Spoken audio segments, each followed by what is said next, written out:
J'espère sincèrement que vous allez bien et que votre santé est au beau fixe. En cette fin de Ramadan, je vous souhaite de traverser ces derniers jours dans la sérénité, même si l'époque est remplie d'incertitudes et d'épreuves de toutes sortes. Ce Ramadan 2026 possède une atmosphère particulière, presque pesante. Une guerre dangereuse secoue la planète entière et ses conséquences se font sentir partout, tandis que l'actualité en Algérie reste sombre, décourageante et profondément démoralisante.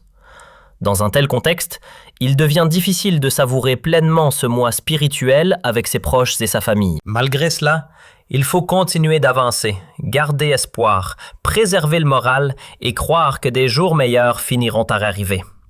C'est en tout cas le vœu le plus sincère que je vous adresse.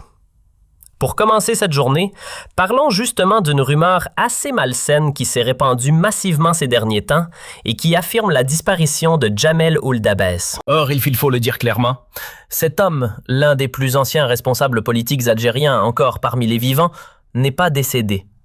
Malgré les rumeurs qui circulent, il est toujours en vie. Depuis près de 48 heures, vos messages arrivent par dizaines, voire par centaines. Beaucoup d'entre vous nous ont écrit pour demander si l'information était vraie, pour obtenir une confirmation, un démenti, ou simplement pour savoir ce qu'il en est réellement de cette histoire qui circule partout sur Internet et sur les réseaux sociaux en Algérie. Alors, remettons les choses au clair. La rumeur dont tout le monde parle prétend que Jamel Ould-Abbès serait décédé. Or, il ne s'agit pas de n'importe quel personnage. C'est l'ancien secrétaire général du FLN et l'une des figures politiques les plus connues de l'Algérie contemporaine, un homme qui a occupé une place centrale dans le système Bouteflika pendant de longues années. Soyons donc précis. Oui, Jamel Ould-Abbès est malade, et même très affaibli. À 92 ans, son état de santé est sérieux. Mais contrairement à ce qui se raconte partout depuis 2 jours, il n'est pas mort. Non, Jamel Ould-Abbès n'est pas décédé. Il est vivant. Très souffrant, certes, gravement malade même, mais il est toujours parmi les vivants. Il faut également rappeler quelques éléments pour comprendre qui est réellement cet homme. Durant 2 décennies, il a été l'un des soutiens majeurs du pouvoir de Bouteflika et une figure politique qui a marqué la scène publique algérienne. Ce n'est pas un nom inconnu. Pendant plus de 20 ans, il a occupé plusieurs postes de premier plan. Autre point important. Aujourd'hui, il n'est plus derrière les barreaux. Pourtant, il a détenu un record plutôt triste. Lorsqu'il a finalement retrouvé la liberté en 2025, vers la fin du premier semestre de cette année-là, il avait déjà 91 ans, ce qui faisait de lui l'un des prisonniers les plus âgés au monde. Imaginez la situation. Jusqu'à cet âge avancé, il était encore incarcéré. Sa libération n'est intervenue qu'après de fortes pressions et un intense lobbying visant à convaincre le président Abdelmadjid Tebboune d'accepter sa sortie de prison. De nombreuses interventions ont été nécessaires pour pousser le chef de l'État à signer cette décision. Et lorsqu'elle est finalement tombée, Jamel Ould-Abbès était déjà considéré comme l'un des détenus les plus âgés de la planète. Franchement, il est difficile d'imaginer qu'un homme puisse rester derrière les barreaux jusqu'à l'âge de 91 ans. Peut-être que de telles situations existent encore dans certains États autoritaires, des régimes fermés ou instables, des pays gouvernés sans véritable logique humaine. On pense à des endroits comme la Corée du Nord, l'Érythrée, le Soudan ou d'autres systèmes politiques comparables. Là-bas, tout est possible. Mais dans des sociétés qui prétendent fonctionner avec un minimum de raison et de bon sens, garder un vieil homme de plus de 90 ans en prison, surtout lorsqu'il est gravement malade, paraît totalement absurde. D'autant plus que son état n'était pas seulement physique. Avec le temps, il avait sombré dans une forme de sénilité évidente. Entre 2019 et 2022, lorsqu'il se présentait devant les juges, ses déclarations étaient parfois déroutantes. Il lui arrivait de tenir des propos qui semblaient sortir d'un autre monde. À plusieurs reprises, il évoquait encore Abdelaziz Bouteflika comme s'il était toujours là pour intervenir, allant même jusqu'à lancer au magistrat que « Bouteflika saura vous récompenser ». Ce genre de phrase révélait un esprit visiblement troublé, presque comme si la réalité et l'imaginaire s'étaient mélangés. Ses réactions parfois incohérentes donnaient l'impression d'un homme complètement perdu dans ses pensées, comme sous l'effet d'illusions. Bref, son état mental s'était sérieusement détérioré avec l'âge. Et pourtant, il a fallu attendre très longtemps avant qu'une décision de clémence ne soit prise. Ce n'est finalement qu'à la fin du premier semestre 2025 que sa libération a été actée. Une fois sorti de prison, il a regagné son domicile à Monsieur, où il vit encore aujourd'hui auprès de sa famille, dans un état de santé extrêmement fragile. Qu'on soit clair, Jamel Ould-Abbès n'est pas décédé, mais il est très malade. Pour comprendre son parcours, il faut rappeler que sa carrière politique remonte aux années 1980. Dès 1982, il siégeait déjà comme député du FLN. Durant les années 1990, en pleine décennie noire, il faisait partie du Conseil national de transition. Plus tard, lorsque Abdelaziz Bouteflika est arrivé au pouvoir, il lui a confié le ministère de la Solidarité nationale dès 1999. Il occupera ce poste pendant de nombreuses années, de 1999 à 2007, avec quelques réaménagements de gouvernement au passage. Après cette longue période à la tête de ce ministère, il occupera également le portefeuille de la santé entre 2010 et 2012. Quelques années avant la grande secousse politique du Irak en février 2019, Jamel Ould-Abbès occupait encore des fonctions de premier plan. Entre 2016 et 2019, il dirigeait le FLN en tant que secrétaire général, avant d'être nommé vice-président du Conseil de la Nation au moment où la crise politique commençait à prendre de l'ampleur. Autrement dit, il ne s'agissait pas d'un simple acteur secondaire. Pendant près de 2 décennies, il a été ministre et durant plusieurs années, il s'est retrouvé à la tête du FLN, ce parti historique qui a longtemps dominé la scène politique algérienne. Avant même que les événements de 2019 ne bouleversent le paysage politique, il occupait déjà une position influente au sommet de l'appareil d'État.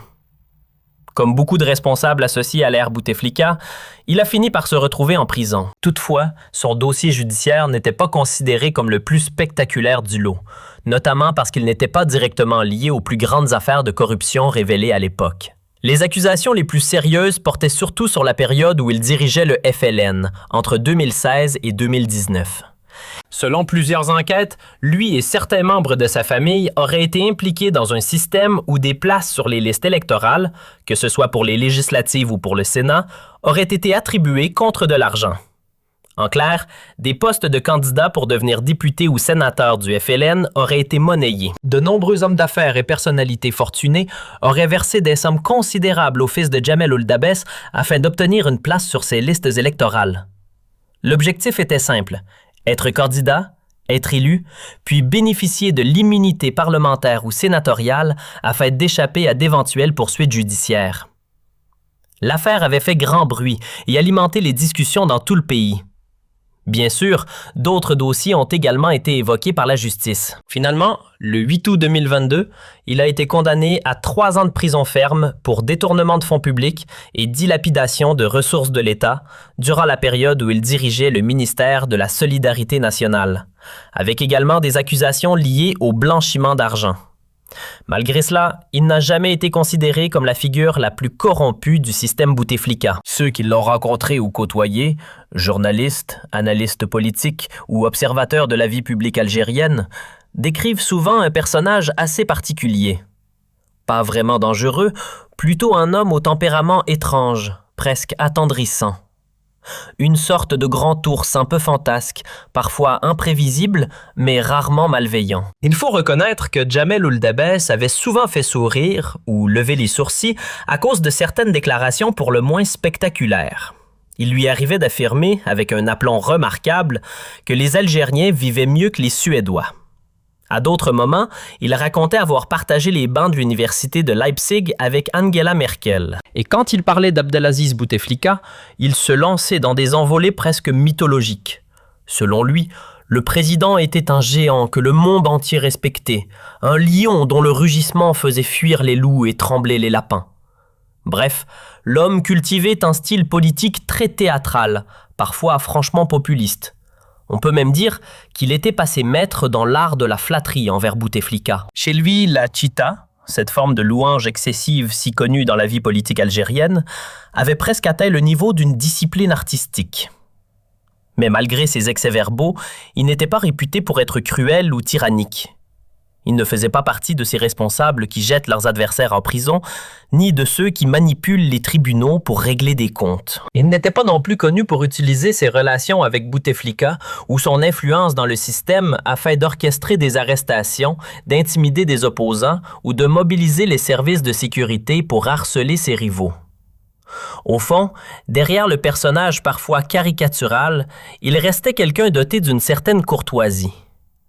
Certes, dans l'art de la flagornerie politique, il était champion. Certes aussi, sa gestion des finances publiques n'a jamais été considérée comme un modèle de rigueur. Et oui, il donnait parfois l'impression d'être plus fidèle au président qu'à la nation elle-même. Disons-le clairement, il fut l'un des serviteurs les plus zélés du système Bouteflika, peut-être même un courtisan particulièrement docile de ce régime. Pourtant, malgré tout cela, il n'était pas un homme foncièrement malveillant. C'est aussi pour cette raison que son emprisonnement prolongé a choqué beaucoup de gens, car au fil des années, son état de santé s'est gravement détérioré. Et vers 2021 à 2022, il semblait déjà plongé dans une véritable confusion mentale. Malgré cette situation, il est resté en détention jusqu'à l'âge de 91 ans. Pourquoi une telle obstination? Beaucoup estiment que le pouvoir actuel, dirigé par Abdelmadjid Tebboune, a voulu faire payer à tous les anciens responsables de l'ère Bouteflika leur appartenance à ce système. Pourtant, si l'on raisonne simplement, dans la plupart des pays qui se réclament d'un minimum d'humanité, on ne garde pas en prison une personne de plus de 80 ans, gravement malade et mentalement affaiblie, surtout lorsqu'elle n'a pas commis de crimes violents. Après tout, Abbès n'était ni meurtrier, ni pédophile, ni violeur en série, ni terroriste. Il n'a jamais posé de bombe, ni assassiné qui que ce soit. Au fond, les faits reprochés relevaient surtout de dossiers de corruption et de détournement de fonds publics.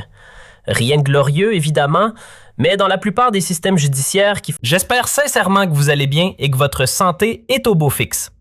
En cette fin de Ramadan, je vous souhaite de traverser ces derniers jours dans la sérénité, même si l'époque est remplie d'incertitudes et d'épreuves de toutes sortes. Ce Ramadan 2026 possède une atmosphère particulière, presque pesante. Une guerre dangereuse secoue la planète entière et ses conséquences se font sentir partout, tandis que l'actualité en Algérie reste sombre, décourageante et profondément démoralisante. Dans un tel contexte, il devient difficile de savourer pleinement ce mois spirituel avec ses proches et sa famille. Malgré cela, il faut continuer d'avancer, garder espoir, préserver le moral et croire que des jours meilleurs finiront par arriver. C'est en tout cas le vœu le plus sincère que je vous adresse. Pour commencer cette journée, parlons justement d'une rumeur assez malsaine qui s'est répandue massivement ces derniers temps et qui affirme la disparition de Jamel Ould Abbès. Or, il faut le dire clairement. Cet homme, l'un des plus anciens responsables politiques algériens, j'espère sincèrement que vous allez bien et que votre santé est au beau fixe. En cette fin de Ramadan, je vous souhaite de traverser ces derniers jours dans la sérénité, même si l'époque est remplie d'incertitudes et d'épreuves de toutes sortes. Ce Ramadan 2026 possède une atmosphère particulière, presque pesante. Une guerre dangereuse secoue la planète entière et ses conséquences se font sentir partout, tandis que l'actualité en Algérie reste sombre, décourageante et profondément démoralisante. Dans un tel contexte, il devient difficile de savourer pleinement ce mois spirituel avec ses proches et sa famille. Malgré cela, il faut continuer d'avancer, garder espoir, préserver le moral et croire que des jours meilleurs finiront par arriver. C'est en tout cas le vœu le plus sincère que je vous adresse. Pour commencer cette journée, parlons justement d'une rumeur assez malsaine qui s'est répandue massivement ces derniers temps et qui affirme la disparition de Jamel Ould Abbès. Or, il faut le dire clairement. Cet homme, l'un des plus anciens responsables politiques algériens encore parmi les vivants, n'est pas décédé. Malgré les rumeurs qui circulent, il est toujours en vie. Depuis près de 48 heures, vos messages arrivent par dizaines, voire par centaines. Beaucoup d'entre vous nous ont écrit pour demander si l'information était vraie, pour obtenir une confirmation, un démenti, ou simplement pour savoir ce qu'il en est réellement de cette histoire qui circule partout sur Internet et sur les réseaux sociaux en Algérie. Alors, remettons les choses au clair. La rumeur dont tout le monde parle prétend que Jamel Ould Abbès serait décédé. Or, il ne s'agit pas de n'importe quel personnage. C'est l'ancien secrétaire général du FLN et l'une des figures politiques les plus connues de l'Algérie contemporaine, un homme qui a occupé une place centrale dans le système Bouteflika pendant de longues années. Soyons donc précis. Oui, Jamel Ould-Abbès est malade, et même très affaibli. À 92 ans, son état de santé est sérieux. Mais contrairement à ce qui se raconte partout depuis 2 jours, il n'est pas mort. Non, Jamel Ould-Abbès n'est pas décédé. Il est vivant. Très souffrant, certes, gravement malade même, mais il est toujours parmi les vivants. Il faut également rappeler quelques éléments pour comprendre qui est réellement cet homme. Durant 2 décennies, il a été l'un des soutiens majeurs du pouvoir de Bouteflika et une figure politique qui a marqué la scène publique algérienne. Ce n'est pas un nom inconnu. Pendant plus de 20 ans, il a occupé plusieurs postes de premier plan. Autre point important. Aujourd'hui, il n'est plus derrière les barreaux. Pourtant, il a détenu un record plutôt triste. Lorsqu'il a finalement retrouvé la liberté en 2025, vers la fin du premier semestre de cette année-là, il avait déjà 91 ans, ce qui faisait de lui l'un des prisonniers les plus âgés au monde. Imaginez la situation. Jusqu'à cet âge avancé, il était encore incarcéré. Sa libération n'est intervenue qu'après de fortes pressions et un intense lobbying visant à convaincre le président Abdelmadjid Tebboune d'accepter sa sortie de prison. De nombreuses interventions ont été nécessaires pour pousser le chef de l'État à signer cette décision. Et lorsqu'elle est finalement tombée, Jamel Ould-Abbès était déjà considéré comme l'un des détenus les plus âgés de la planète. Franchement, il est difficile d'imaginer qu'un homme puisse rester derrière les barreaux jusqu'à l'âge de 91 ans. Peut-être que de telles situations existent encore dans certains États autoritaires, des régimes fermés ou instables, des pays gouvernés sans véritable logique humaine. On pense à des endroits comme la Corée du Nord, l'Érythrée, le Soudan ou d'autres systèmes politiques comparables. Là-bas, tout est possible. Mais dans des sociétés qui prétendent fonctionner avec un minimum de raison et de bon sens, garder un vieil homme de plus de 90 ans en prison, surtout lorsqu'il est gravement malade, paraît totalement absurde. D'autant plus que son état n'était pas seulement physique.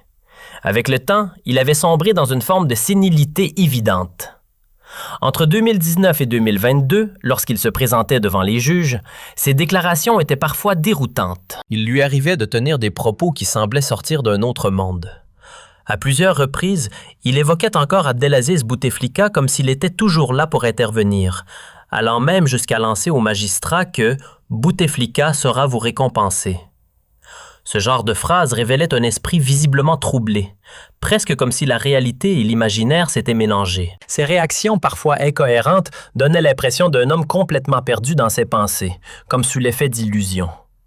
Bref, son état mental s'était sérieusement détérioré avec l'âge. Et pourtant, il a fallu attendre très longtemps avant qu'une décision de clémence ne soit prise. Ce n'est finalement qu'à la fin du premier semestre 2025 que sa libération a été actée.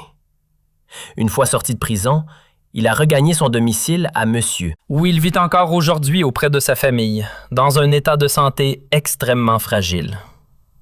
Qu'on soit clair, Jamel Ould-Abbès n'est pas décédé, mais il est très malade. Pour comprendre son parcours, il faut rappeler que sa carrière politique remonte aux années 1980. Dès 1982, il siégeait déjà comme député du FLN. Durant les années 1990, en pleine décennie noire, il faisait partie du Conseil national de transition. Plus tard, lorsque Abdelaziz Bouteflika est arrivé au pouvoir, il lui a confié le ministère de la Solidarité nationale dès 1999. Il occupera ce poste pendant de nombreuses années, de 1999 à 2007, avec quelques réaménagements de gouvernement au passage. Après cette longue période à la tête de ce ministère, il occupera également le portefeuille de la santé entre 2010 et 2012. Quelques années avant la grande secousse politique du Irak en février 2019, Jamel Ould-Abbès occupait encore des fonctions de premier plan. Entre 2016 et 2019, il dirigeait le FLN en tant que secrétaire général, avant d'être nommé vice-président du Conseil de la Nation au moment où la crise politique commençait à prendre de l'ampleur. Autrement dit, il ne s'agissait pas d'un simple acteur secondaire. Pendant près de 2 décennies, il a été ministre et durant plusieurs années, il s'est retrouvé à la tête du FLN, ce parti historique qui a longtemps dominé la scène politique algérienne. Avant même que les événements de 2019 ne bouleversent le paysage politique, il occupait déjà une position influente au sommet de l'appareil d'État. Comme beaucoup de responsables associés à l'ère Bouteflika, il a fini par se retrouver en prison. Toutefois, son dossier judiciaire n'était pas considéré comme le plus spectaculaire du lot, notamment parce qu'il n'était pas directement lié aux plus grandes affaires de corruption révélées à l'époque. Les accusations les plus sérieuses portaient surtout sur la période où il dirigeait le FLN, entre 2016 et 2019. Selon plusieurs enquêtes, lui et certains membres de sa famille auraient été impliqués dans un système où des places sur les listes électorales, que ce soit pour les législatives ou pour le Sénat, auraient été attribuées contre de l'argent. En clair, des postes de candidats pour devenir député ou sénateur du FLN auraient été monnayés. De nombreux hommes d'affaires et personnalités fortunées auraient versé des sommes considérables au fils de Jamel Ould-Dabès afin d'obtenir une place sur ces listes électorales. L'objectif était simple: être candidat, être élu, puis bénéficier de l'immunité parlementaire ou sénatoriale afin d'échapper à d'éventuelles poursuites judiciaires. L'affaire avait fait grand bruit et alimenté les discussions dans tout le pays. Bien sûr, d'autres dossiers ont également été évoqués par la justice. Finalement, le 8 août 2022, il a été condamné à 3 ans de prison ferme pour détournement de fonds publics et dilapidation de ressources de l'État durant la période où il dirigeait le ministère de la Solidarité nationale, avec également des accusations liées au blanchiment d'argent. Malgré cela, il n'a jamais été considéré comme la figure la plus corrompue du système Bouteflika. Ceux qui l'ont rencontré ou côtoyé, journalistes, analystes politiques ou observateurs de la vie publique algérienne, décrivent souvent un personnage assez particulier. Pas vraiment dangereux, plutôt un homme au tempérament étrange, presque attendrissant. Une sorte de grand ours un peu fantasque, parfois imprévisible, mais rarement malveillant. Il faut reconnaître que Jamel Ould-Dabès avait souvent fait sourire ou lever les sourcils à cause de certaines déclarations pour le moins spectaculaires. Il lui arrivait d'affirmer, avec un aplomb remarquable, que les Algériens vivaient mieux que les Suédois. À d'autres moments, il racontait avoir partagé les bancs de l'université de Leipzig avec Angela Merkel. Et quand il parlait d'Abdelaziz Bouteflika, il se lançait dans des envolées presque mythologiques. Selon lui, le président était un géant que le monde entier respectait, un lion dont le rugissement faisait fuir les loups et trembler les lapins. Bref, l'homme cultivait un style politique très théâtral, parfois franchement populiste. On peut même dire qu'il était passé maître dans l'art de la flatterie envers Bouteflika. Chez lui, la chita, cette forme de louange excessive si connue dans la vie politique algérienne, avait presque atteint le niveau d'une discipline artistique. Mais malgré ses excès verbaux, il n'était pas réputé pour être cruel ou tyrannique. Il ne faisait pas partie de ces responsables qui jettent leurs adversaires en prison, ni de ceux qui manipulent les tribunaux pour régler des comptes. Il n'était pas non plus connu pour utiliser ses relations avec Bouteflika ou son influence dans le système afin d'orchestrer des arrestations, d'intimider des opposants ou de mobiliser les services de sécurité pour harceler ses rivaux. Au fond, derrière le personnage parfois caricatural, il restait quelqu'un doté d'une certaine courtoisie. Certes, dans l'art de la flagornerie politique, il était champion. Certes aussi, sa gestion des finances publiques n'a jamais été considérée comme un modèle de rigueur. Et oui, il donnait parfois l'impression d'être plus fidèle au président qu'à la nation elle-même. Disons-le clairement, il fut l'un des serviteurs les plus zélés du système Bouteflika, peut-être même un courtisan particulièrement docile de ce régime. Pourtant, malgré tout cela, il n'était pas un homme foncièrement malveillant. C'est aussi pour cette raison que son emprisonnement prolongé a choqué beaucoup de gens, car au fil des années, son état de santé s'est gravement détérioré. Et vers 2021 à 2022, il semblait déjà plongé dans une véritable confusion mentale. Malgré cette situation, il est resté en détention jusqu'à l'âge de 91 ans. Pourquoi une telle obstination? Beaucoup estiment que le pouvoir actuel, dirigé par Abdelmadjid Tebboune, a voulu faire payer à tous les anciens responsables de l'ère Bouteflika leur appartenance à ce système. Pourtant, si l'on raisonne simplement, dans la plupart des pays qui se réclament d'un minimum d'humanité, on ne garde pas en prison une personne de plus de 80 ans, gravement malade et mentalement affaiblie, surtout lorsqu'elle n'a pas commis de crimes violents. Après tout, Abbès n'était ni meurtrier, ni pédophile, ni violeur en série, ni terroriste. Il n'a jamais posé de bombe, ni assassiné qui que ce soit. Au fond, les faits reprochés relevaient surtout de dossiers de corruption et de détournement de fonds publics. Rien de glorieux, évidemment, mais dans la plupart des systèmes judiciaires qui fonctionnent avec un minimum d'humanité, lorsqu'une personne dépasse les 80 ans, qu'elle est très malade et que son esprit commence à vaciller, on évite de la laisser mourir derrière des barreaux.